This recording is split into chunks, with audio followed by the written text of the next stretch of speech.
WDSU first warning weather. Let's take you right in from Louisiana to the Caribbean. We still have this potential tropical cyclone 9, and this thing is still churning, but it is not gaining a whole lot of strength right now. There's been little change from what we saw earlier in the day from what happened here. So we'll take you from Louisiana and show you exactly what we're expecting here in this particular forecast, where the Caribbean shows this storm is churning and still going. A lot of storm activity on kind of the east side of the storm.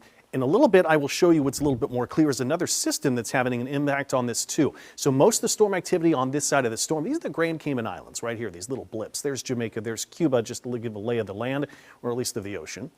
By as soon as late tonight, tomorrow morning could be Helene. This is tropical storm status potential entering the Gulf as we head into Wednesday morning, becoming a Category 1 hurricane Wednesday afternoon to Wednesday evening. But the latest forecast track is staying at Category 2 as it makes landfall sometime into Thursday afternoon, Thursday evening. But that is a high-end Category 2 hurricane. Still looking at data that really want to explode this system, and very large hurricane too. This is to note that this isn't going to be like Francine that was a little bit kind of smaller in size. This could be a much larger storm here too.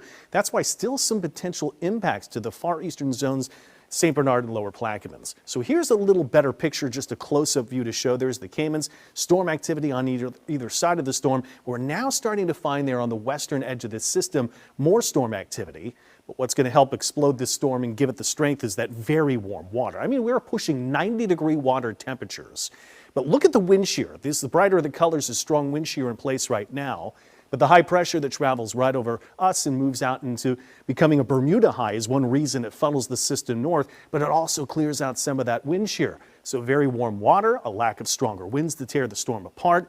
We are going to find a little drier air, but that's that little spin right here that's also added in a little bit of wind shear, a little bit of strength in those winds to keep this system from really forming right now.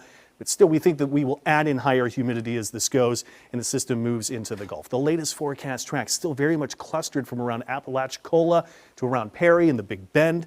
This is that ensemble forecast data. We take a forecast, make a couple changes, and we run it again and again and again about 30 times. So there's a lot of tracks here, but still clustered pretty close to Apalachicola, to Perry and the Big Bend. So that forecast track is still staying pretty consistent. Forecast out of Europe. The latest one shows the entry into the Gulf there at Wednesday afternoon. Keeps in line with that current official National Hurricane Center track. Latest data here out of the United States.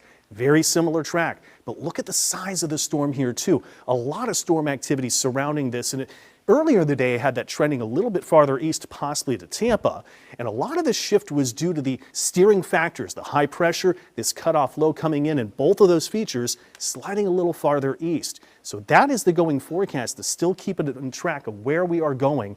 But that means we could have some strong winds, a very small chance here. Tropical storm force winds for St. Bernard Parish, Lower Plaquemines, but it is a high probability. There's Thursday morning through the day this makes landfall, but consistently staying east of us right now, increasing confidence in that track, we might just get a little bit of a breeze. Not much for anything on radar right now, and real-time temps in the high-res focused forecast here over the next 2 days. We're looking 70s, we're looking 80s right now. Big bubble of warmth in place, and one reason also for the track of that system to go a little farther east is the addition of that front that helps nudge it that way as well. Real-time temps from the 70s and 80s. We wake up 70s tomorrow morning. Slimmest chance around the lake that maybe we get an isolated storm to pop. High temperature still pretty hot, but one last day to get through this late summer heat. And then as we head into Wednesday, temps start to tick down a bit with maybe a few more isolated storms. There's the highs into the 80s. Once we get into Thursday and to Friday, the winds will start to increase, and that's going to drop those temperatures down. But the rain chance is really not that likely as the system is looking to stay far east. So a little hot tomorrow, still keeping track of what's to be Helene, and then we get a little break in the heat by the end of the week.